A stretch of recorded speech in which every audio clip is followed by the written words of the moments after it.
Hello friends, before I start telling the story, please like the video, leave your comment, where are you from and what time are you watching, also subscribe to the channel. This will really help the channel grow. Thank you all. Now get comfortable and let's start. I took the forestry job on Copperback Ridge because I needed money and solitude, and that stretch of the Appalachian Mountains offered both in suffocating amounts. The department assigned me a small firewatch cabin built back in the 70s, a square box of aging timber perched halfway up the ridge, with a radio that only worked when it wanted to, and a generator that rattled like an angry wasp. The nearest town was 30 miles away, and the nearest neighbor was a family that moved out 2 years before I arrived. For the first few days, nothing felt wrong. The woods were quiet, the trails were easy, and the air smelled like rain and pine. My only tasks were to check the fire lines, record wildlife sightings, and keep an eye on the horizon for smoke. But on my fourth evening, something strange happened. As the sun dipped behind the next ridge and everything turned a deep reddish gold, I heard a sound I'd never heard before. Not an animal, not a branch breaking, not even footsteps. It was a dragging sound, long, rhythmic, and deliberately paced, and it came from far down the slope below my cabin. At first, I tried to convince myself it was just a bear moving through the brush, maybe searching for berries or water. Except bears don't drag themselves. And whatever this was, it sounded like it was hauling its entire weight across rocks and leaves, as if its limbs weren't made to walk normally. I stood on the porch listening until the sound faded into the dark, telling myself it was nothing, that I was tired, that isolation plays tricks on the mind. But the next night, it happened again.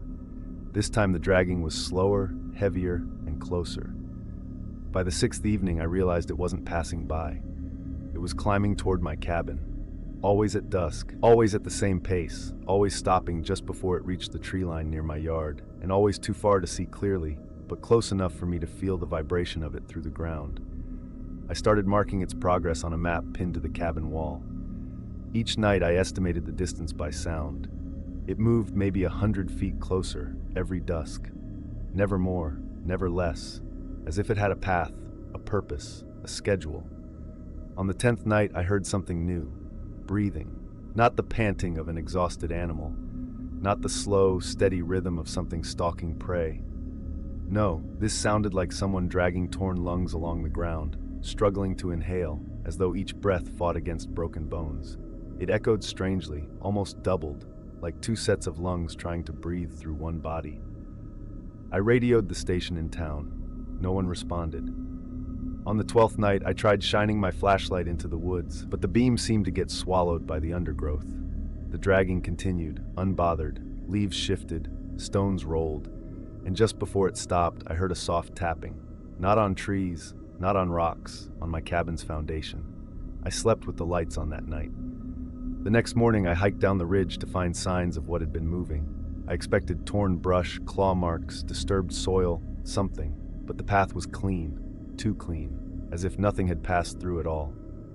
I almost started to believe I'd imagined it until I noticed one thing.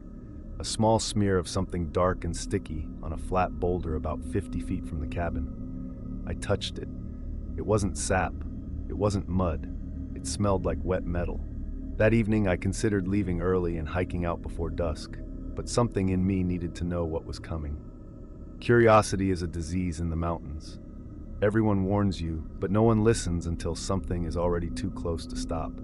So I stayed. The dragging began precisely when the sun slid behind the ridge. This time it was faster, closer, angry.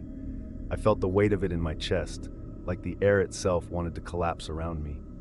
I stepped outside with my flashlight and swept it across the tree line. The dragging paused. The breathing didn't. I aimed the light lower, toward the ground, and for a split second I saw movement. A pale, jointed shape pulling itself forward with deliberate strength. The beam flicked off by itself, plunging everything into darkness. The generator cut out. The air fell still, and the thing resumed climbing. It reached the clearing. I backed toward the cabin door, fumbling for the handle, keeping my eyes locked on the edge of the woods where the noise was coming from. The dragging stopped 3 feet from the porch steps. The breathing rose into a wet, rattling hiss. I could hear something scraping the wooden step. Something long, sharp, and not shaped like any claw I'd ever seen. Then it began to lift itself, very slowly, as if unfolding. There are sounds a human brain isn't made to understand. The next noise was one of them. Bones bending in ways bones should never bend, joints cracking but not breaking, a heavy body rising upward even though something inside it resisted. I saw a silhouette taller than the porch roof, thin and wrong, as if it was rearranging itself to imitate how a person might stand. I ran inside, slammed the door, and locked it. The cabin shook as something pressed against the wood, not trying to break in, but simply leaning close enough for me to hear the wet shifting of whatever passed for its muscles. Then the knocking began. Slow, careful, almost polite. 3 taps, silence, 3 taps again. The rhythm never changed, not once, as though following a rule carved into stone long before humans ever set foot in these mountains. I didn't sleep. At sunrise, the knocking stopped. The dragging retreated, descending the slope much faster than it ever climbed. When the forest finally fell quiet, I packed my gear and began the 30-mile hike out. I didn't look back, not until I reached the ranger station. The rangers asked why I came down early. I told them the generator died, the radio failed, and that I needed repairs. I didn't mention the thing on the ridge. But one old ranger, a man named Dalton, stared at me the entire time without blinking. When the others stepped outside to check my pack, he leaned in and whispered, "You heard it, didn't you?" I tried denying it. My voice cracked. Dalton nodded slowly, as if he'd been expecting that answer. Something climbs Copperback Ridge every dusk, has for as long as anyone can remember. It don't like daylight, and it don't like being seen. That's why we don't put new hires up there anymore. That cabin should have stayed closed. Closed, I asked, shaking. He took a deep breath. It climbed to the porch 40 years ago and knocked. The last ranger opened the door. What happened to him?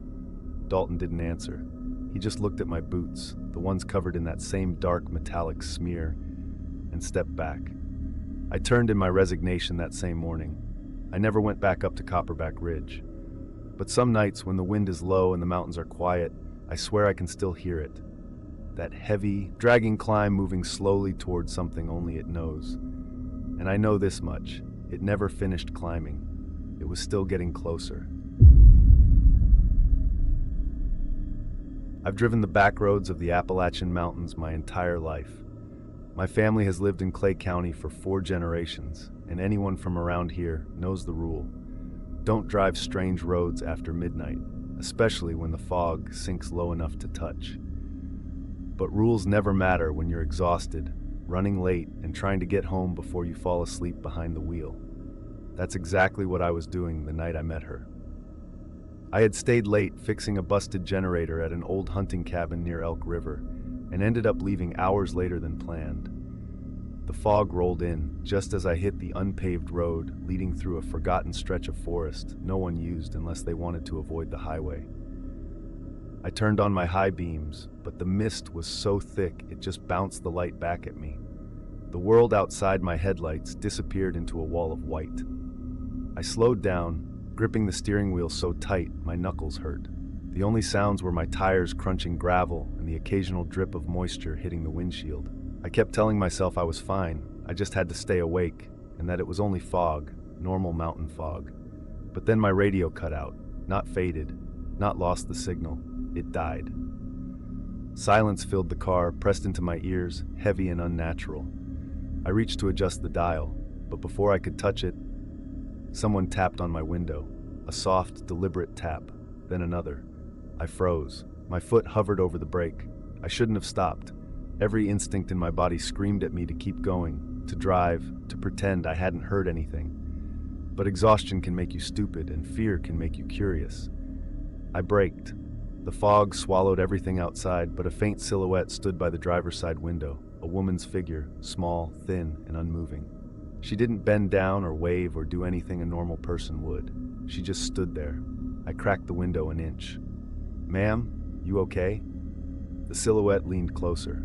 Her voice came out soft and polite, like she'd been raised on manners and church benches. "Could you help me?" she asked. "I'm trying to find a house. I've been walking for hours. Despite the fear clawing at my throat, something about her tone made me respond automatically. What house? She stepped closer to the glass. The Merrifield place. My stomach tightened. The Merrifield house had burned down in 1964. Everyone around here knew that. No one had lived there since. Nothing remained but a stone foundation and a chimney half-eaten by vines. You're looking for a place that isn't there anymore, I said shakily. Burned decades ago. She didn't react. Instead, she spoke the same sentence again, word for word, like a recording stuck in a loop. I'm looking for the Merrifield place. A cold breeze slipped into the car through the cracked window. The hairs on my arms stood straight. Ma'am, I said, where are you coming from? Her answer was too fast. Down the road. The way she said it made my bones feel hollow, like it wasn't a place she meant, but a direction, a path, a time. Something wrong. I slowly lowered the window another inch. The fog parted just enough for me to see her face, and my breath caught in my throat. She had no eyes. Not empty sockets, just smooth skin stretching across her face where her eyes should have been, unbroken, pale, and impossibly seamless, as if she had been born that way. Her nose and mouth were normal. Her hair hung wet and dark around her shoulders. But that eyeless face. She tilted her head slightly, as if she could somehow sense where I was. I need directions, she said calmly. Can you show me the way? I slammed the window up so fast my fingers slipped on the switch. The glass thacked shut. My heart thundered in my ears, drowning out everything else. The woman didn't flinch. She just placed her hand on the glass, palm flat, fingers long and thin. Her skin was ice blue in my headlights. I shoved the car into gear. Her hand dragged slowly down the glass as I pulled forward, her fingers leaving a faint smear like she'd touched the window with something damp. I pressed the gas harder. The car lurched ahead, tires spitting gravel, but the tapping came again, this time from the passenger side. I snapped my head to the right. The fog was thick there too, but I could see just enough. Her silhouette was now beside the other window, hand lifted, tapping gently like before. Impossible. There was no way she could have moved that fast without me seeing. I accelerated, hard. My breath fogged the inside of the windshield. The trees blurred into vague black shapes. The road curved and twisted, and I felt the car fishtail once before I regained control. I glanced into the rearview mirror. She was standing in the road behind me, perfectly still. Facing my car, though she had no eyes to see it with. I didn't slow down. I didn't blink. I didn't look away until the fog swallowed her completely again. I thought it was over. I was wrong. A mile later, my headlights flickered. The fog thickened so much the beams looked like they were shining into a bowl of milk. My radio crackled suddenly, though no station came through, only a faint whispering, like dozens of voices buried underwater. My chest tightened, my vision blurred, and then I saw her again, standing in the middle of the road, closer. Her head tilted just slightly upward, like she was listening to something above her. I slammed my foot on the brake so hard my seatbelt locked. The car skidded, sliding sideways in the gravel until it stopped inches from her. I couldn't breathe. She slowly lifted her hand, pointed at me, then mouthed something silently, words I couldn't hear but somehow understood. You stopped. My body went cold. The world fell unnaturally quiet. Not even the insects buzzed. Not even the wind moved. My headlights flickered again, and in the brief darkness I heard something hit the roof of the car. A soft thump. Then another. Then a dragging sound, like fingers trailing over metal, testing it. My vision blackened at the edges. Instinct screamed one thing: drive. Now. I swerved around her, nearly clipping the guardrail, and floored it. The wheels screamed against the gravel, fishtailing again before catching traction. The car shot forward, and I didn't look back this time. I couldn't. My brain wouldn't let me. The fog thinned near the main road. When I hit pavement, the radio suddenly came back to life. Normal static, not the whispering voices. My lights stayed solid. My breath returned in painful gasps. I drove straight home and didn't sleep until sunrise. The next morning, I went outside to check if I'd imagined it all.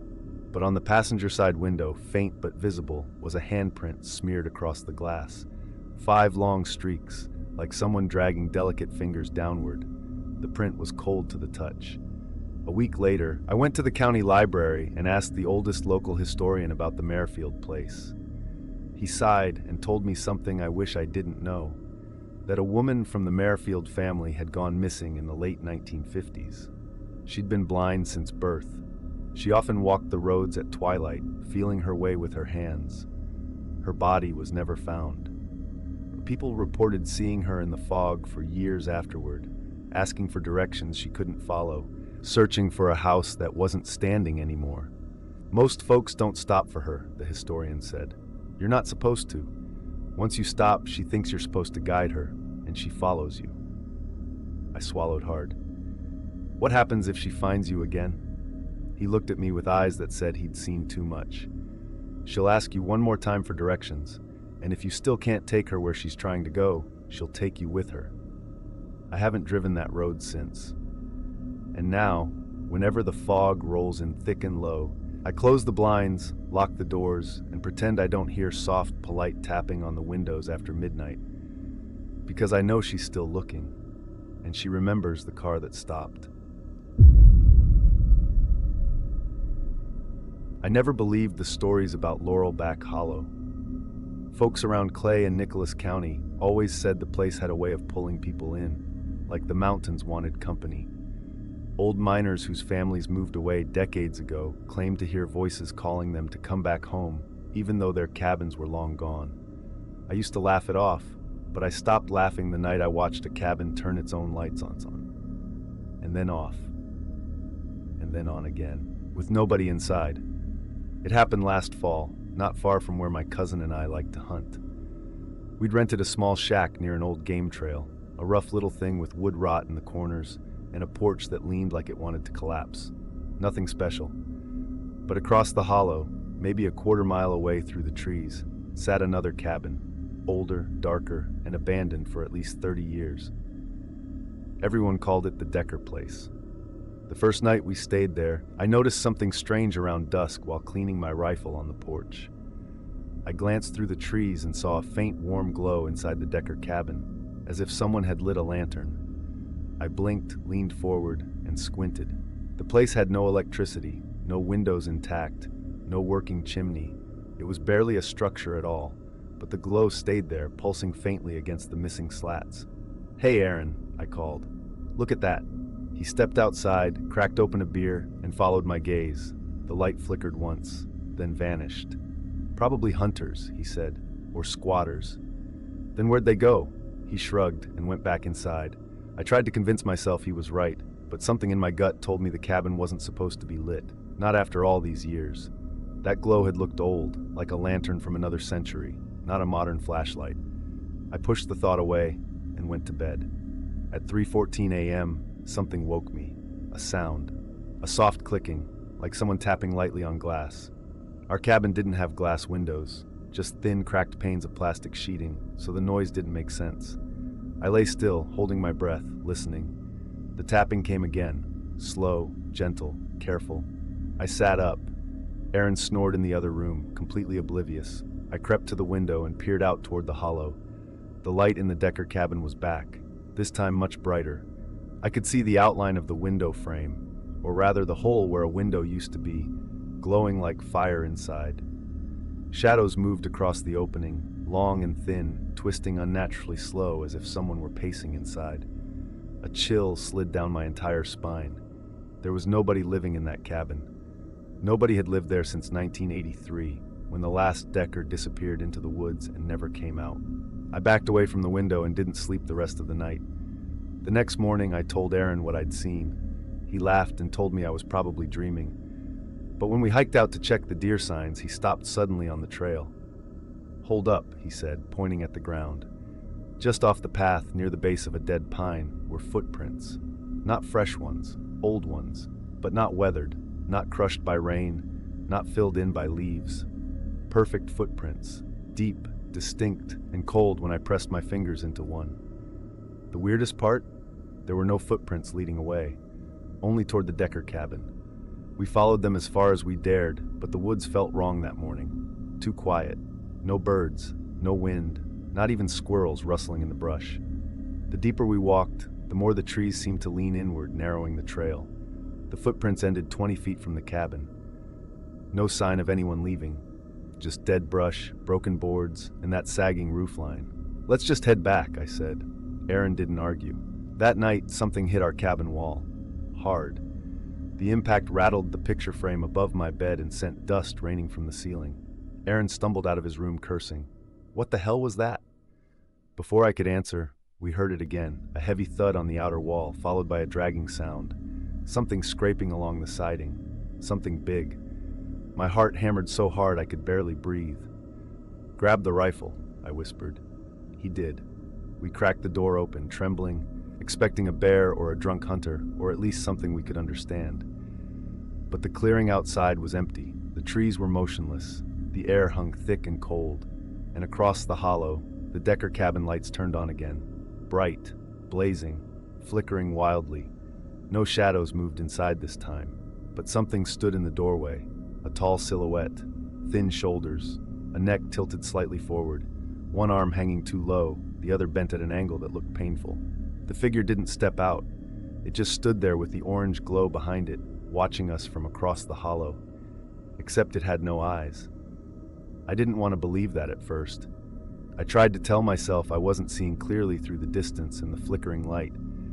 But as it shifted its head, I saw its face. Washed out pale, smooth in places it shouldn't be, with dark indents where cheeks should sit. Its jaw hung loose, crooked, like it had been broken more than once. Aaron whispered, "We're leaving. Tonight." But the roads were too steep and dangerous at night. We had no choice but to wait till morning. Neither of us slept. Every half hour, the cabin lights blinked on again across the hollow. Sometimes we saw only the glow, sometimes the figure, and sometimes, the worst moments, the lights would go out completely and we'd hear footsteps in the leaves somewhere closer.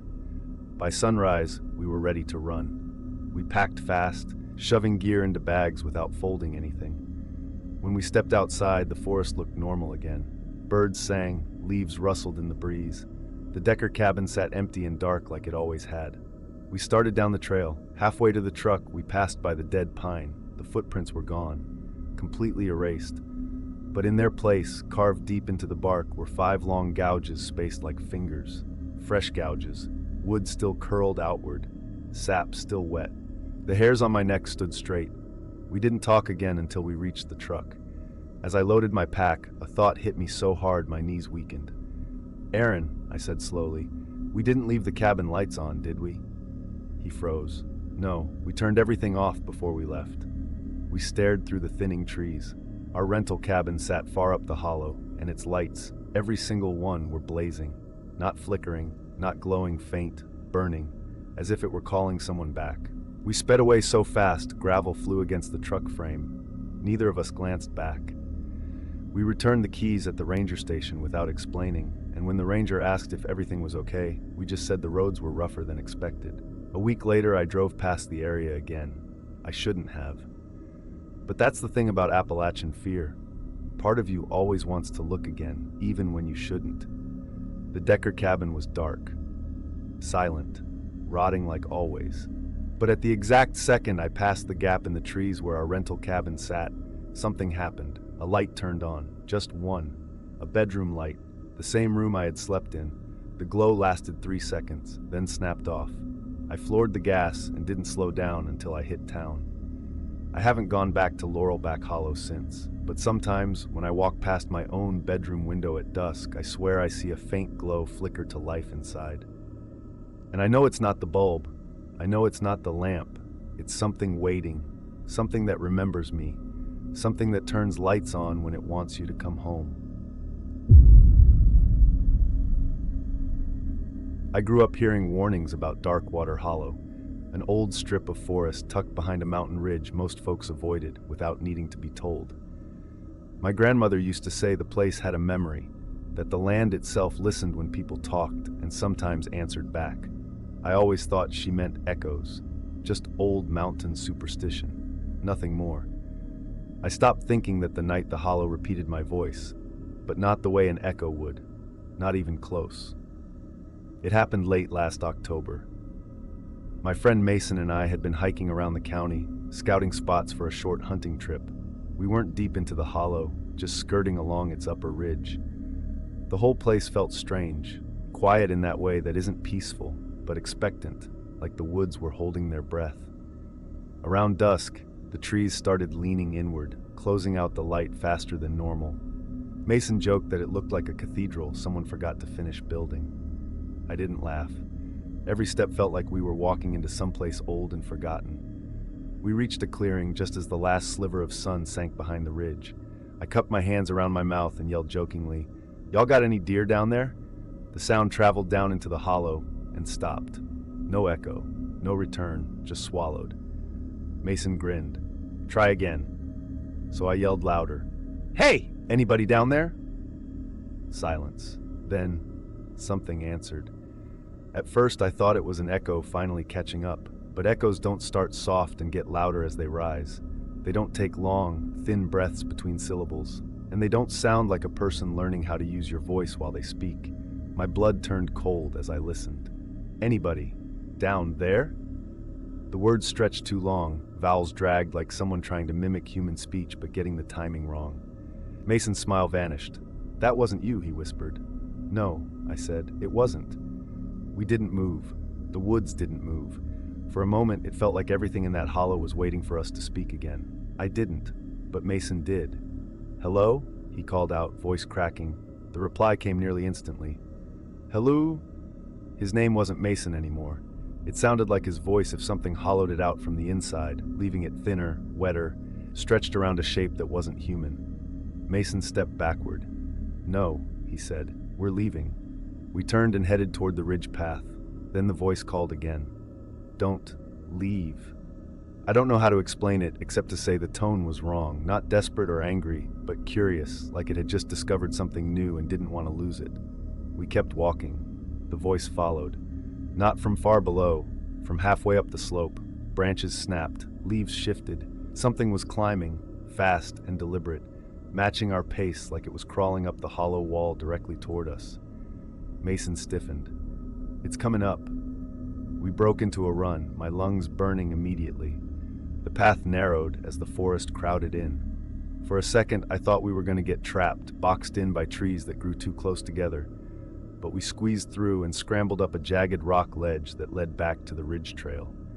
Behind us, something let out a sound like a laugh stretched wrong, a laugh that used my voice. Ha, ha. We didn't stop running until we hit the truck. The next morning, after barely sleeping, I convinced myself we had imagined most of it. Fear, night, fog, all those things distort what you hear. So I told myself we'd go back, just to check. Mason said he'd go too, but when the time came, he backed out, wouldn't even get in the truck. His hands shook the entire time I talked to him. So I went alone. The hollow was quiet when I arrived.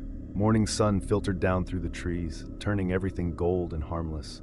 Birds chattered, squirrels ran through leaf piles. It felt ridiculous to think anything supernatural had happened here. But in the clearing where I'd shouted the night before, something new waited. Footprints. Mine. And next to them, another set.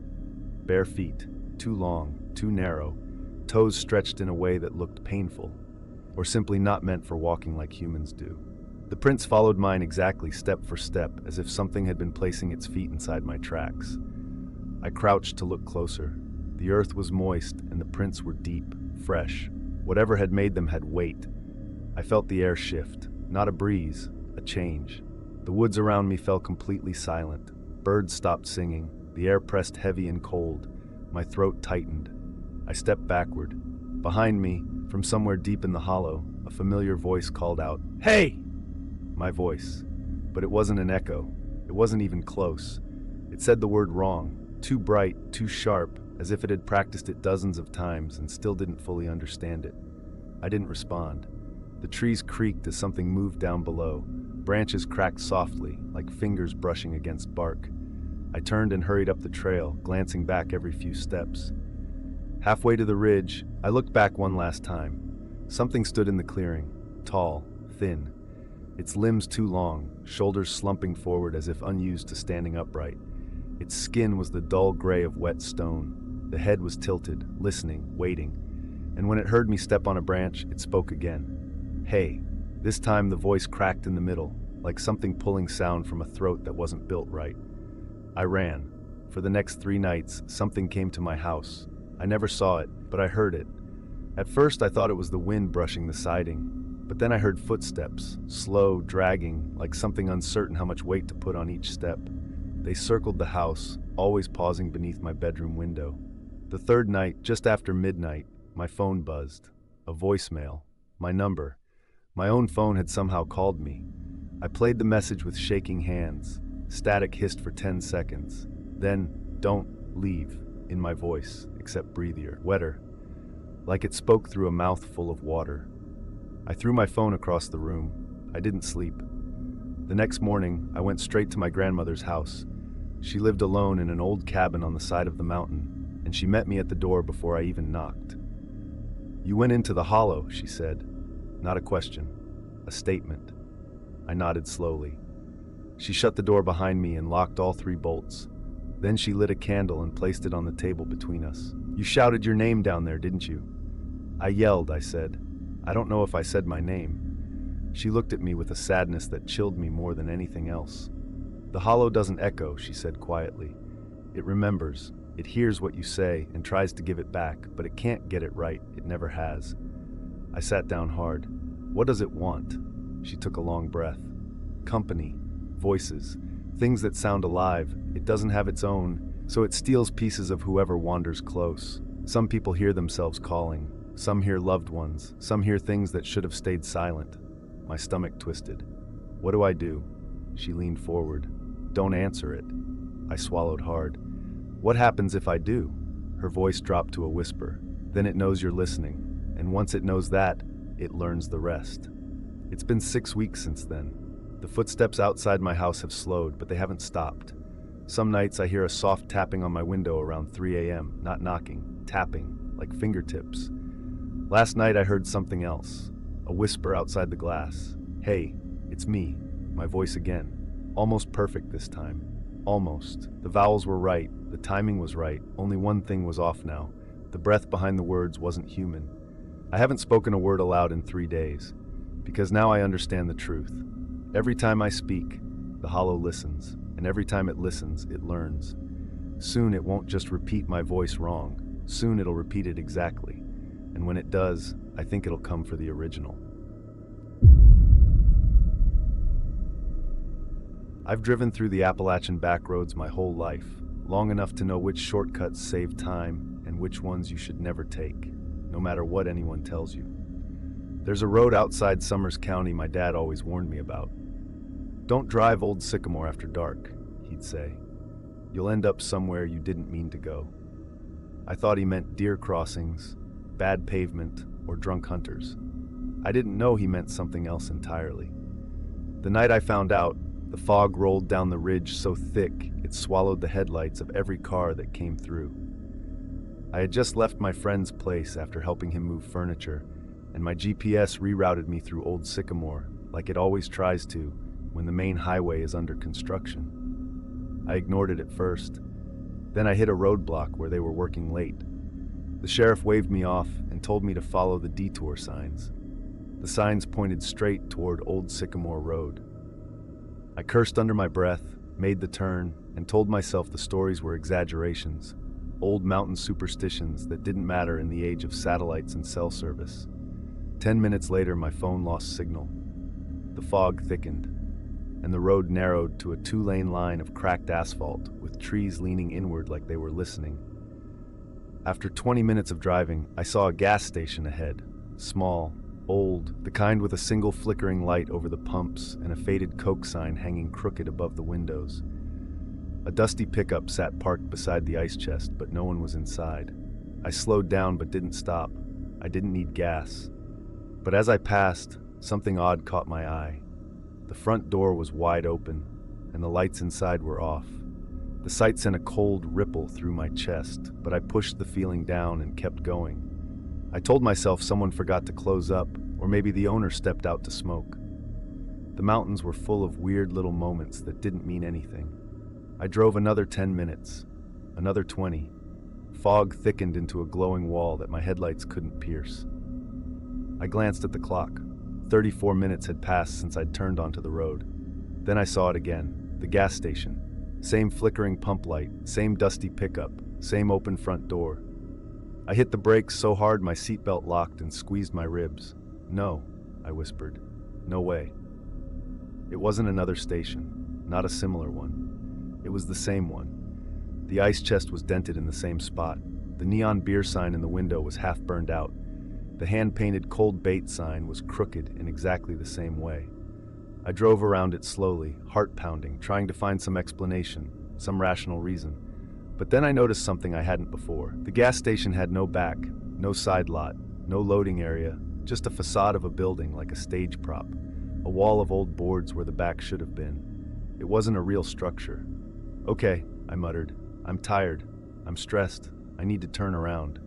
But there was nowhere to turn around except the front gravel lot, right by the station. My chest tightened as I eased the wheel and pulled in. The gravel popped under the tires. The fog pressed tight against the windshield like hands. I turned off the engine and listened. Nothing. No crickets. No wind.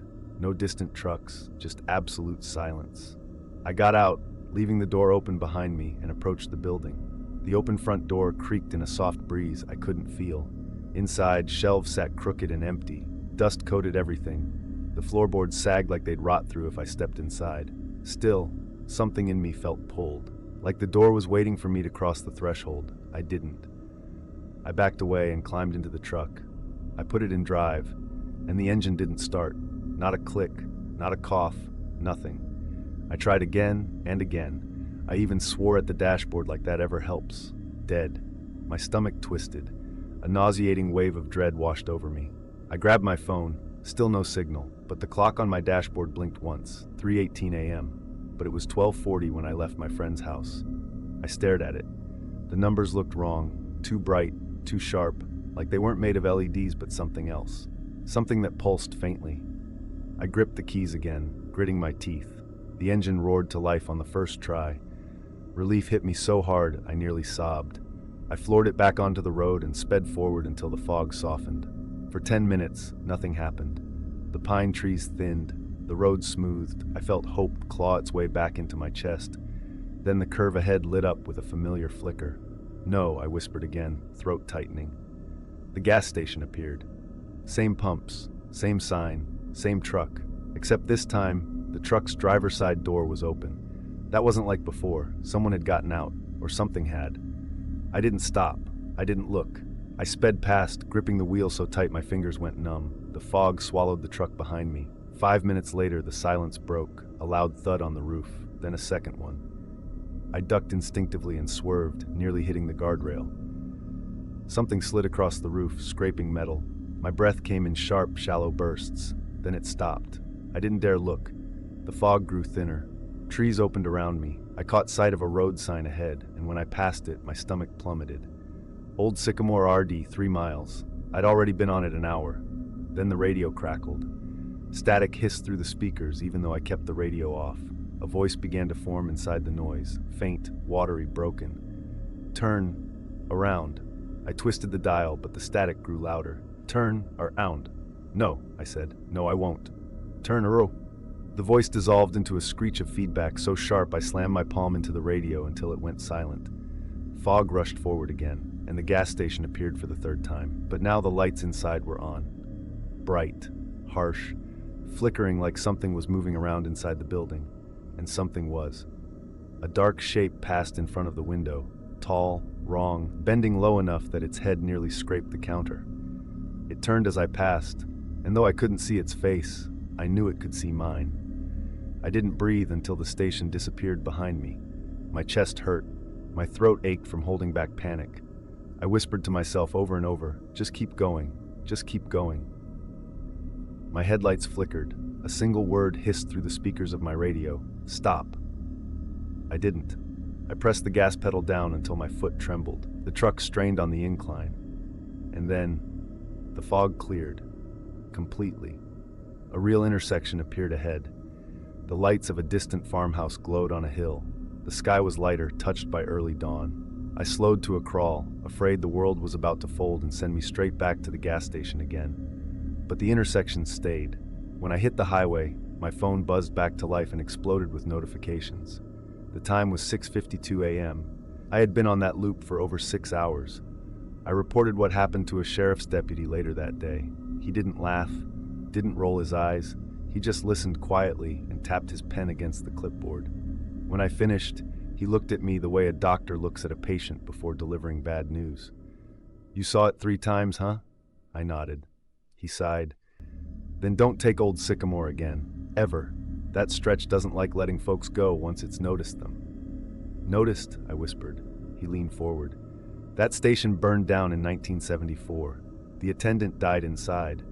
People say the road loops until it finds someone it wants to keep." He closed his notebook and added, "You were lucky. It usually doesn't let people leave after the 3rd pass." I swallowed hard. "What happens on the 4th? He didn't answer. He didn't have to.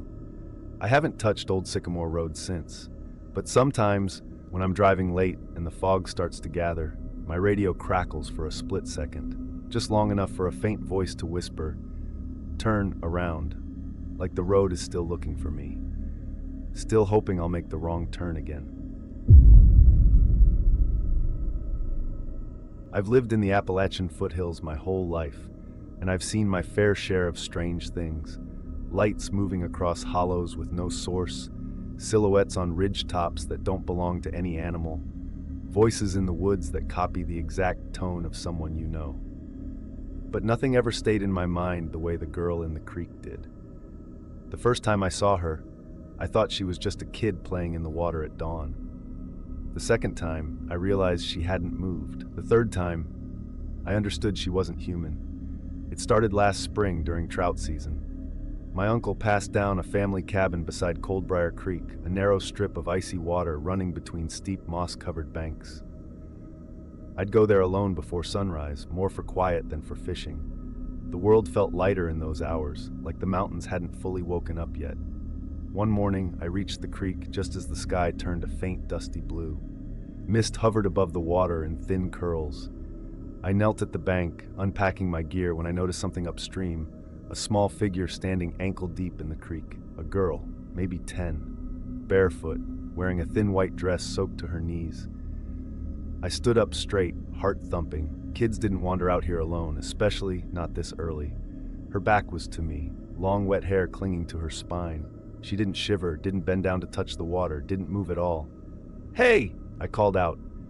"You all right?" She didn't turn. She didn't even flinch. I hesitated, then walked a few steps closer. "Are you lost? Where's your family?" She lifted her head slowly, then turned and smiled. Not a normal smile, not a shy kid smile. This smile stretched too wide, exposing too many teeth, pulling the corners of her mouth upward like invisible hands were tugging them. Her eyes were wide, unblinking, reflecting the pale dawn in a way that made them look glassy and hollow. I stumbled back a step. She just kept smiling. Then she did something even stranger. She dropped her head back down, turned away, and continued standing in the water exactly as before, as if our entire interaction hadn't happened. I backed away slowly and returned to the cabin without fishing that morning. All day, I tried convincing myself she was just a weird kid from a nearby property, maybe playing some kind of prank. The smile might have been nerves or fear. Kids do strange things. But then the second morning happened. Same time, same place, same girl, same white dress, still soaking wet, same posture, still unmoving, except this time, the mist around her was thicker, curling around her ankles like something alive. And when she finally turned to face me, her mouth stretched into that same horrible frozen grin. "Okay," I muttered under my breath, "I'm done here." I left immediately. That evening I called my neighbor, an old man named Vaughn who'd lived up here for 70 years. When I described the girl, he went quiet. "How long did she smile at you?" he asked. "I don't know, a few seconds." He let out a shaky breath. "Don't go down to the creek at dawn anymore." "What? Why?" "Just don't." He hung up without another word. I didn't sleep well that night. I woke every hour thinking about that smile, that stillness, those glassy eyes. Something about her movements felt wrong in a way I couldn't explain. So the next morning I told myself I wouldn't go. But something pulled me outside anyway. Curiosity is a poison out here. You know something's dangerous, but the mountains whisper that it's fine. Just take a look, just one more time. I stepped outside at 5:12 a.m. The mist was thicker than before.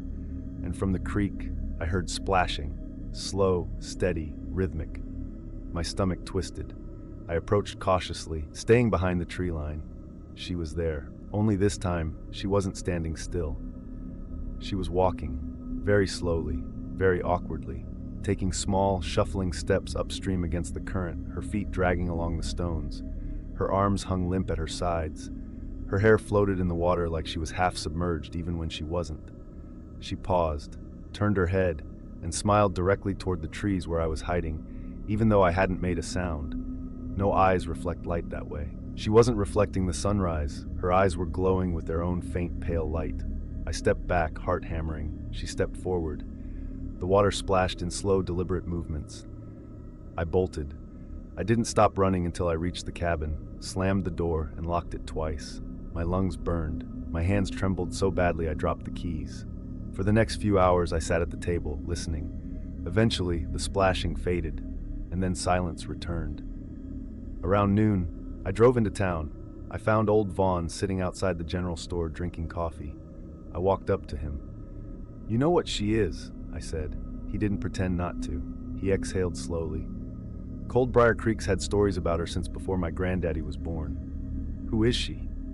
"No one knows," he said. "Some say she drowned a long time ago. Others think she ain't a girl at all, just something wearing a shape you'll stop for." "Why does she just smile like that?" He hesitated. "Smiling is what she does when she likes someone," he said. "But if she ever stops smiling, if she ever frowns or opens her mouth, run." "Why?" "Because that means she's close enough to take you." I felt cold all over. "And don't let her mimic your movements," he added. "What do you mean?" "She learns. Every time you show fear, she learns how to get closer." I avoided the creek for the next 2 days. But on the third morning, something woke me. Something soft, rhythmic. Splash! Splash! Splash! Not from the creek. Closer.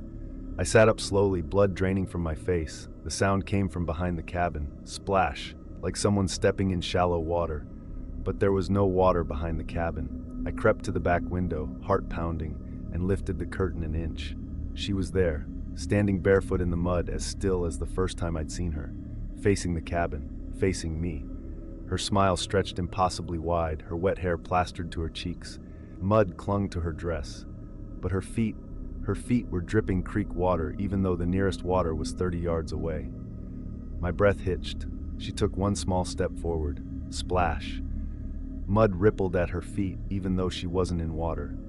It was following her, or she was carrying it with her.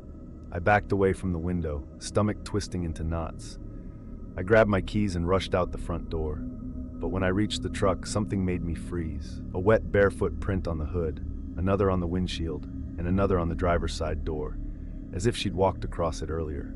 My skin crawled. I drove into town, shaking so badly I could barely keep the wheel straight. Vaughn was waiting on his porch. "She followed you," he said quietly the moment he saw me. "I know. She won't stop now. What do I do?" I begged. "You leave," he said. "Leave the cabin, leave the creek, leave this side of the ridge entirely. Don't go back. Don't look back. And if she finds me again?" He swallowed hard. "She only finds you again if you did something that made her remember you." "What did I do?" His voice dropped. "You spoke to her." My stomach flipped. "Just once." "That's all it takes," he said. "She isn't smiling because she's happy. She's smiling so you'll think she is. She doesn't understand what smiling means. She's practicing." I felt weak. Practicing for what? For when she's close enough to stop smiling. I left the cabin that same day, packed my essentials and drove 2 towns over, rented a tiny apartment, got a job washing dishes in a diner. Life became dull and quiet and predictable, perfect. 2 weeks passed. Then one night, dripping water woke me. Not from the sink, not from the bathroom, from the middle of my bedroom floor. I turned on the lamp. A puddle of creek water spread across the wooden boards. 2 small, wet footprints led from the window toward the bed. And just outside, through the curtains, I saw a pale face pressed to the glass. Smiling, too wide, too many teeth, too still. She lifted her hand slowly and tapped, just once, as if to say she'd found me and that she'd learned how. Most people in the mountains know better than to explore old coal towns alone, especially the ones left behind too quickly. The mines close, the people move out, and the structures rot in silence while the forest slowly swallows everything. But some places get abandoned for reasons no company or government report will ever admit. Blackthorn Hollow was one of those places. I first heard about it from my grandfather when I was a kid. He worked the mines until his lungs couldn't anymore. Every now and then, he'd mention old towns that dried up and vanished, but he always avoided talking about Blackthorn. When I asked why, he'd just shake his head and mutter, "Some towns die wrong." I didn't understand what that meant until years later, and by then, it was too late. Last fall, I took a photography project for a small nature magazine. They wanted pictures of forgotten communities in the Appalachian backcountry. Rusted cars, collapsed porches, past lives left behind. I spent weeks hiking old ridges, mapping out lost trails, and documenting what time does to structures. One morning, the magazine sent me a note. "Try Blackthorn Hollow. Locals said it's untouched." My stomach tightened. I'd heard the name too many times to feel comfortable with it. I asked people in town how to get there, but the moment I mentioned the hollow, their moods shifted. Eyes drifted away, jaw muscles tightened. Finally, an older woman at the gas station gave me the clearest directions I'd get. "You'll find the road," she said. "But don't stay long, and if you hear footsteps, leave." "Footsteps?" I asked. She didn't repeat herself. I should have listened. The entrance to Blackthorn was nothing more than a narrow gravel cut between two ridges. The forest had grown thick enough that the sunlight struggled to reach the ground. My boots sank into soft moss as I followed what used to be the main road. 10 minutes in, the town revealed itself. Row after row of empty houses tilted inward like teeth in a broken jaw. Porches sagged, curtains hung in tatters, rusted swings creaked in a breeze I couldn't feel. The air smelled of old coal dust and wet timber. My camera clicked steadily as I walked. Then I noticed something strange. The ground was covered in years of undisturbed leaves and soot, yet in the center of the road, perfectly visible, was a single footprint. Human, bare, deep enough to be fresh. I crouched and ran my fingertips around its edge. It wasn't warm, but it wasn't cold either. Just wrong, like the earth hadn't accepted it yet. Someone had been here recently, or something wanted me to think so. I told myself it was nothing, maybe another photographer, maybe a local kid exploring. But the deeper I went into Blackthorn, the more footprints I found. Not random patterns, not scattered, a trail, single file, leading deeper into the abandoned town. I lifted my camera and began following them. The trail led me past a rusted playground where a slide leaned against the dirt, past a church with shattered stained glass windows, and down toward the heart of the hollow. The deeper I went, the colder the air became. Then the footprints changed. They grew narrower, longer. The toes stretched out unnaturally, leaving deep grooves in the soil, and each step was planted slightly crooked, like whatever made them didn't walk correctly. I swallowed hard and kept going, though fear clawed at the back of my mind. The trail ended at the entrance of the old mine shaft. A thick wooden frame supported the mouth of the mine. Someone or something had carved deep gouges into the beams, long scratches that splintered the wood. A broken "Keep Out" sign dangled from one nail, swaying slightly even though the air was still. The footprints went inside. I wasn't stupid enough to follow them. I turned around and started heading back the way I came. That's when I heard it. A soft, dragging step. Behind me, I froze. Another step, slow, deliberate, barefoot. The sound echoed through the hollow, bouncing between rusted metal and cracked houses, making it impossible to judge distance. I lifted my camera slowly and clicked the shutter. The flash illuminated the road ahead, empty, but behind me, something had moved in the darkness. I didn't turn around. Not yet. Another step, closer this time, wet as if whatever was walking had stepped through water. My breath fogged in front of me despite the warm air. The town fell completely silent. Even the wind stopped. Then a voice drifted from behind me, soft, weak, like someone who forgot how to speak. "Help." My chest seized. No living person's voice sounds like that. I backed away slowly, not running, not turning my back, just inching away from the mine entrance. The voice came again, louder this time. "Help." The sound was broken, like someone mimicking human speech without understanding how to shape it. My pulse hammered in my ears. I finally turned and saw nothing. The mine entrance yawned open like a black throat. The houses stood silent. But the footprints, the fresh ones, had multiplied. Dozens lined the road now, circling the houses, clustering near porches, drifting toward me. The forest on the ridge whispered with movement. I didn't stay to find out what it was. I bolted. Branches snapped behind me, loud and fast. Footsteps, many footsteps, ran through the hollow. Some light and quick, others dragging, some sounding like they were right behind me, even when I didn't see anything. I sprinted down the overgrown road, breath ragged, legs burning. Something brushed the back of my shirt, a cold, wet touch like fingers. I didn't look back. When I reached the ridge cut, sunlight burst through the trees. The moment my boots hit the gravel, the footsteps stopped. Silence swallowed the hollow again. I kept running until I reached my truck. I slammed the door, locked it twice, and sped away so fast gravel shot up behind me. I didn't breathe normally again until I reached town. That evening, I went to my grandfather's house. He sat in his recliner, staring at the TV without watching it. "You went to Blackthorn," he said before I even opened my mouth. I nodded. "Did you see them?" "I heard something," I said quietly. "And I saw footprints, fresh ones." He sighed, rubbing his temples. "They never left. Not really." "What do you mean?" He didn't look at me. "When the mine collapsed in '59, the shaft didn't cave all the way. Some tunnels stayed open. Trapped men tried crawling out, but the coal dust, it changes things. Takes their voices, takes their bones, makes them walk wrong." My stomach twisted. "They survived?" "No," he said. "Not as they were." He stared out the window toward the ridge, as if expecting something to appear. "Whatever walks around Blackthorn ain't alive, but it ain't dead enough to stop walking." I swallowed hard. "They followed me." His eyes finally met mine, full of fear. "They'll keep following, until you leave this county." A chill crawled through my chest. "Why?" "You stepped where they stepped," he whispered. "That's how they find you." I moved out 2 weeks later. Found a small apartment 3 counties over, far from Blackthorn, far from those footprints. I told myself I was safe, that the dead couldn't cross mountains. Then 2 nights after I moved into my new place, I woke to a faint sound outside my front door, a soft, dragging step, then another. I froze, breath held. Something brushed the bottom of the door, something long, thin, like fingers tracing the wood. And then, a whisper, broken, strained. "Help," the same voice from the hollow. The same sound, now standing outside my home. I didn't move, didn't breathe, didn't make a sound. Because I realized something terrible. They weren't trapped in the mine anymore. They'd been walking for 65 years, and they finally found a way out. Bluebird Ridge was never really blue.